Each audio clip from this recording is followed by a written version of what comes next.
अस्सलाम वालेकुम। मैट्रिक का रिज़ल्ट आ गया, बहुत बहुत मुबारक हो। लेकिन असल टेंशन जो शुरू होती है स्टूडेंट को, वो मैट्रिक के रिज़ल्ट के बाद स्टार्ट होती है। क्या टेंशन स्टार्ट होती है कि किस फील्ड का स्कोप ज़्यादा है, किस फील्ड में मुझे एडमिशन लेना चाहिए, किस फील्ड में एडमिशन नहीं लेना चाहिए।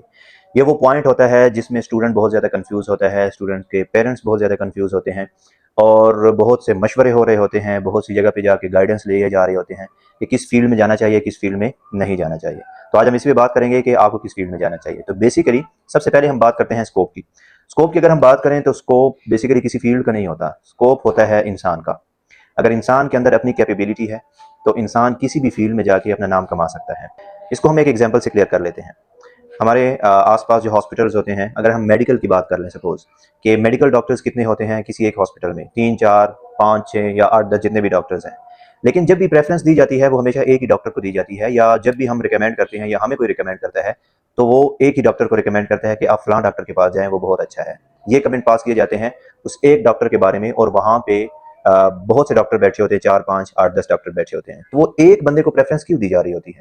हालांकि बाकी जितने भी डॉक्टर्स हैं उन्होंने भी वही डिग्री की है, जितने भी डॉक्टर हैं उन्होंने भी वही स्टडी की है, लेकिन प्रेफरेंस एक को क्यों दी जा रही है? इसलिए दी जा रही है क्योंकि उस डॉक्टर ने अपनी फील्ड में इतनी एक्सपर्ट वो अपनी फील्ड में इतना एक्सपर्ट हो गया है कि वो फील्ड उसके नाम से जानी जाती है।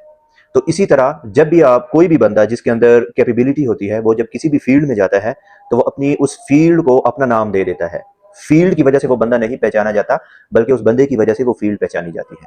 तो स्टूडेंट्स के लिए भी हमारा यही मशवरा है कि आपका जिस सब्जेक्ट में या जिस फील्ड में इंटरेस्ट होता है, आप उसी फील्ड में एडमिशन लें।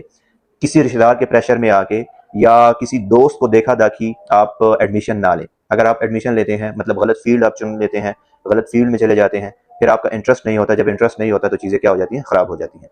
एक तो होगी ये बात। अब हम बात करते हैं फील्ड पे कि कौन सी फील्ड में आप जा सकते हैं। अगर सपोज आपका मोबाइल फ़ोन में, आपका टेक्नोलॉजी में, आपका एआई में, लैपटॉप वगैरह में, इन चीज़ों में आपका इंटरेस्ट है, तो आपके लिए जो बेस्ट फील्ड है वो आईसीएस है। आप आईसीएस में जा सकते हैं। लेकिन अगर आपकी रीडिंग अच्छी है, आपका स्टेमिना अच्छा है, आप मतलब ज़्यादा टाइम दे सकते हो रीडिंग के लिए, आप ज़्यादा टाइम दे सकते हो बुक्स को, तो आपके लिए जो बेस्ट फील्ड है वो कौन सी है? मेडिकल या इंजीनियरिंग फील्ड में आप जा सकते हैं।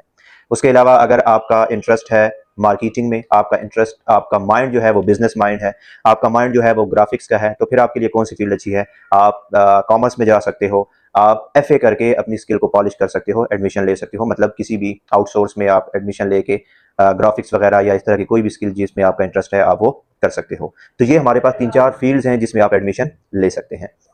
तो किसी भी दोस्त को देखकर या किसी भी रिश्तेदार के प्रेशर में आकर आपने गलत फील्ड को चूज़ नहीं करना, बल्कि आपने क्या करना है, अपने इंटरेस्ट को देखकर उसके अकॉर्डिंग आपने फील्ड चूज़ करनी है, और उस फील्ड में आपने इतना आगे जाना है, इतनी एक्सपर्टीज़ आपने उस फील्ड में लेनी है कि वो फील्ड आपके नाम से जानी जाए। तो आप हमें कमेंट्स में ज़रूर बताइएगा कि आप किस फील्ड में एडमिशन लेने जा रहे हैं।